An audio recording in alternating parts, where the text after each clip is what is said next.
তবে আশার কথা হলো পর্ন দেখা পুরোপুরি ছাড়তে পারলে সময় সাপেক্ষ হলেও এ থেকে পুরোপুরি সুস্থ স্বাভাবিক অবস্থায় ফিরে আসা সম্ভব। তো প্রশ্ন হলো ছাড়বো কিভাবে? প্রথম কাজ হলো সোর্স বিনষ্ট করা। আপনার কাছে পর্নের যত প্রকার সোর্স বা কালেকশন আছে তা পুরোপুরি নিশ্চিহ্ন করে ফেলুন। এমনিতেও পর্ন সংরক্ষণ করা আইনত দণ্ডনীয় অপরাধ। ভাবুন আপনার কিছু আছে কিনা যা আপনাকে পর্ন দেখতে প্রলুব্ধ করছে। থাকলে তা থেকে যথাসম্ভব দূরে থাকুন। প্রয়োজন ছাড়া স্মার্টফোন বা কম্পিউটার ব্যবহার কমিয়ে ফেলার চেষ্টা করুন।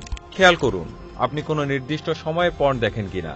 এমনটা হলে ওই সময়ে একাকী থাকবেন না, মানুষজনের মধ্যে থাকার চেষ্টা করুন।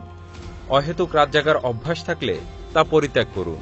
রাত যত বাড়তে থাকে পুরুষের টেস্টোস্টেরন হরমোন আর নারীর প্রোজেস্টেরন হরমোন নিঃসরণের পরিমাণ ততই বাড়তে থাকে, যা যৌন আকাঙ্ক্ষা সৃষ্টির জন্য দায়ী। এজন্য গভীর রাতে পর্ন দেখার অভ্যাস থাকে অনেকের। একটি নোটবুক কিনুন, তাতে পর্ন দেখার ক্ষতিকর দিকগুলো লাল কালিতে লিখুন। নোটবুকটি যেন আপনার হাতের কাছেই থাকে তা নিশ্চিত করুন। যখনই পর্ন দেখার ইচ্ছা হবে নোটবুকটি খুলুন আর পড়ুন। তাতে কাজ না হলে নির্জন জায়গা থেকে বেরিয়ে লোকজনের মধ্যে আসুন। বন্ধু বান্ধব পরিবার পরিজনের সাথে সময় কাটান।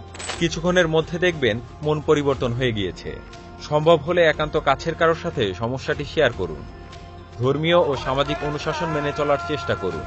প্রতিবার পর্ন দেখার ইচ্ছা জাগার পর নিজেকে তা থেকে বিরত রাখতে পারলে নিজেকে পুরস্কৃত করুন। নিজেই নিজেকে ট্রিট দিন, ঘুরতে যান, ছোটখাটো গিফট কিনুন নিজের জন্য। এতে করে ধীরে ধীরে কনফিডেন্স বুস্ট আপ হবে আপনার, যেটা যে কোনো আসক্তি কাটাতে সবচাইতে বেশি দরকার। নিজের উপর আস্থা রাখুন। কখনো নিজেকে দমাতে না পারলে হতাশ না হয়ে পুনরায় দ্বিগুণ উদ্যমে শুরু করুন। মনে রাখবেন যে আসক্তির বিরুদ্ধে লড়ছেন আপনি, তা হেরোইন আসক্তির চেয়ে কম কিছু নয়। যে যুদ্ধ আপনি শুরু করেছেন সে যুদ্ধের যোদ্ধা আপনি একা নন। আপনার মতো লাখো মানুষ এই যুদ্ধে জয়ী হয়েছে, হচ্ছে। আপনিও পারবেন। শুধু প্রয়োজন দৃঢ় সংকল্প, একাগ্রতা আর কঠোর প্রচেষ্টা।